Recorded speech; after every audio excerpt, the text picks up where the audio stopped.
اللہم صلی وسلم وبارک علیہ۔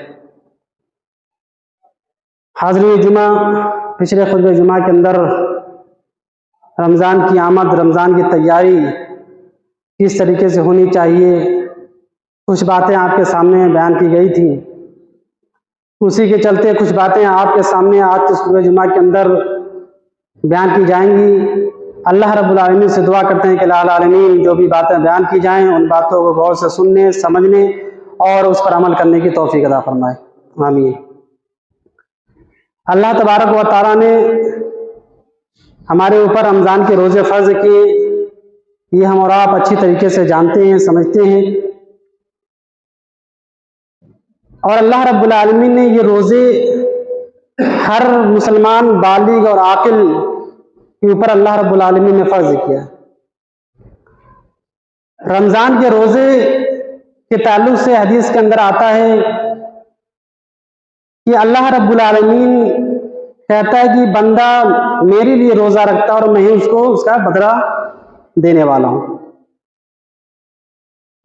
صحیح بخاری کی حدیث اٹھائیے، راوی حدیث حضرت ابو ہریرہ رضی اللہ تعالیٰ عنہ، حدیث سن لیجئے پہلے۔ عن ابی ہریرہ رضی اللہ تعالیٰ عنہ قال قال رسول اللہ صلی اللہ علیہ وسلم قال اللہ کل عمل ابن آدم لہ الا الصیام۔ حضرت ابو ہریرہ راوی حدیث کہتے ہیں کہ اللہ کے نبی صلی اللہ علیہ وسلم نے فرمایا کہ اللہ تبارک و تعالی فرماتا ہے، کیا فرماتا ہے؟ کل عمل ابن آدم لہ الا الصیام، کہ ابن آدم کا ہر عمل اس کے لیے ہے لیکن روزہ میرے لیے۔ فَإِنَّهُ لَهُ لِي وَأَنَا أَجْزِي بِهِ، کہ بندہ میرا بندہ روزہ میرے لیے رکھتا ہے اور اس کا بدلہ میں ہی دوں گا۔ اور پھر اللہ کے نبی صلی اللہ علیہ وسلم آگے ارشاد فرماتے ہیں الصیام جنۃ، روزہ ڈھال ہے۔ روزہ کیا ہے؟ روزہ ڈھال ہے۔ وَإِذَا كَانَ يَوْمُ صَوْمِ أَحَدٍ فَلَا يَرْفُثْ وَلَا يَسْخَبْ، اور اللہ کے نبی صلی اللہ علیہ وسلم فرماتے ہیں تم میں سے جو کوئی روزہ رکھے تو فحش باتیں نہ کرے، بری باتیں، گندی باتیں نہ کرے اور شور نہ مچائے۔ اور پھر اللہ کے نبی آگے فرماتے ہیں فَإِن سَابَّهُ أَحَدٌ أَوْ قَاتَلَهُ فَلْيَقُلْ إِنِّي امْرُؤٌ صَائِمٌ، اور اگر تم سے کوئی لڑائی کرے، کوئی جھگڑا کرے تم سے، یا تمہیں گالی گلوچ کرے تو تم اس سے صاف کر دو کہ میں روزے سے۔ اس حدیث کے اندر اللہ کے نبی صلی اللہ علیہ وسلم نے جو باتیں بیان کی، پہلی چیز کہ اللہ رب العالمین کیا کہہ رہا ہے کہ میرا بندہ روزہ میرے لیے رکھتا اور میں ہی اس کو اس کا بدلہ دوں گا۔ اب یہاں پہ سوال یہ پیدا ہوتا ہے کہ کیا ہم نماز دوسرے کے لیے پڑھتے ہیں؟ نماز بھی تو ہم اللہ کے لیے پڑھتے ہیں، زکوٰۃ بھی ہم اللہ کے لیے دیتے ہیں، اللہ نے دولت سے نوازا ہے تو ہم اللہ کے لیے حج بھی کرتے ہیں، ہم قربانی بھی اللہ کے لیے کرتے ہیں۔ پھر اللہ یہ کیوں کہہ رہا ہے کہ میرا بندہ روزہ میرے لیے رکھتا ہے اور میں ہی اس کا بدلہ دوں گا؟ تو روزے کے علاوہ جو دوسرے اعمال ہیں، نماز، زکوٰۃ، حج، قربانی، یہ ایک ظاہری عمل ہے اور اس کو فرشتے نوٹ کرتے ہیں، لیکن روزہ ایک ایسی عبادت ہے کہ انسان اس کے لیے نیت کرتا ہے۔ طلوع فجر سے پہلے انسان روزے کی نیت کر لیتا ہے، اور نیت دل کے ارادے کا نام ہوتا ہے، یہ فرشتوں کو بھی نہیں معلوم ہوتا۔ تو انسان اللہ کی رضا کی خاطر، اللہ کو راضی اور خوش کرنے کے لیے انسان روزہ رکھتا ہے، صبح سے لے کر کے شام تک بھوکا پیاسا رہتا ہے، صرف اس لیے کہ ہمیں اللہ کو راضی کرنا ہے، اللہ کو خوش کرنا ہے۔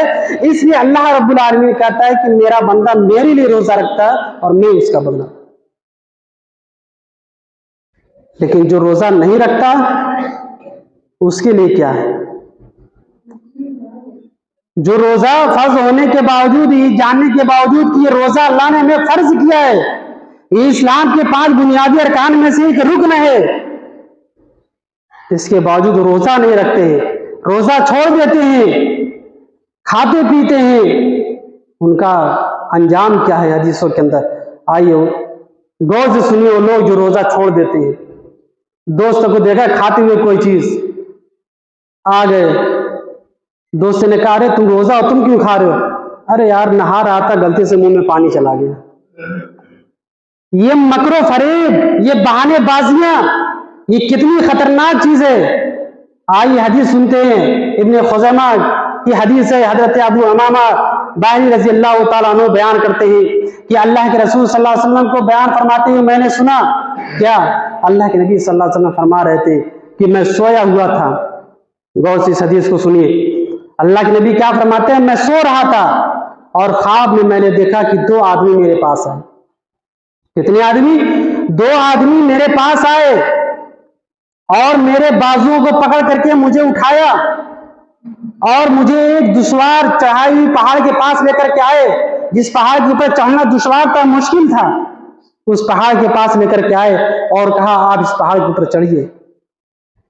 اللہ کے نبی صلی اللہ علیہ وسلم فرماتے ہیں کہ میں نے کہا کہ میں اس پر نہیں چڑھ سکتا، اس پر چڑھنا میرے لیے دشوار ہے، مشقت ہے، میں نہیں چڑھ سکتا۔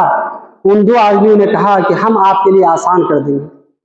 پھر اللہ کے نبی صلی اللہ علیہ وسلم فرماتے ہیں مجھے پہاڑ کے اوپر لے جایا گیا، جب میں پہاڑ کے اوپر چڑھا تو میں نے کچھ آوازیں سنی، چیخو پکار کی آوازیں میں نے سنی، شور مچانے کی آوازیں میں نے سنی۔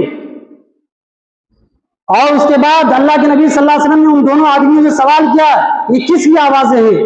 کون لوگ چیخ رہے ہیں، چلا رہے ہیں؟ یہ شور کی آواز کس کی ہے؟ ان 2 آدمیوں نے جواب دیا یہ جہنمیوں کو چیخو پکار ہے، یہ جہنمیوں کے چلانے کی آوازیں ہیں۔ پھر اللہ کے نبی صلی اللہ علیہ وسلم فرماتے ہیں کہ مجھے اور آگے لے جایا گیا۔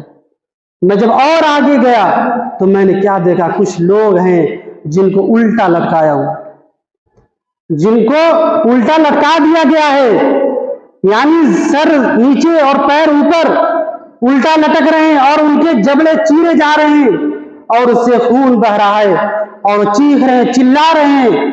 اللہ کے نبی صلی اللہ علیہ وسلم نے سوال کیا ان دونوں آدمیوں سے یہ کون لوگ ہیں؟ ان کے ساتھ یہ جو معاملہ کیا جا رہا ہے، ان کو الٹا لٹکا کر کے ان کے جبڑے جو چیرے جا رہے ہیں، پھاڑے جا رہے ہیں، یہ کون لوگ ہیں؟ ان کو یہ سزائیں کیوں دی جا رہی ہیں؟ تو جانتے ان لوگوں نے کیا جواب دیا؟ کہا اللہ کے نبی یہ وہ لوگ ہیں جو دنیا کے اندر روزہ نہیں رکھا کرتے تھے، جو دنیا کے اندر کھایا کرتے تھے روزے کی حالت میں۔ رمضان کا مہینہ ہوتا ہے روزہ رکھنے کے لیے، لیکن یہ روزہ نہیں رکھا کرتے تھے، یہ کھایا کرتے تھے، پیا کرتے تھے، اس لیے آج جہنم کے اندر انہیں الٹا لٹکا کر ان کے جبڑوں کو چیرا جا رہا ہے، ان کو سزا دی جا رہی ہے۔ غور کیجئے، اس حدیث کو اپنے سامنے رکھیے۔ آ رہا ہے روزہ، رمضان کا مہینہ، روزہ چھوڑنے سے پہلے اس حدیث کو اپنے سامنے رکھیے گا کہ اللہ جہنم کے اندر داخل کرے گا اور جہنم کے اندر الٹا لٹکا کے انہیں سزائیں دی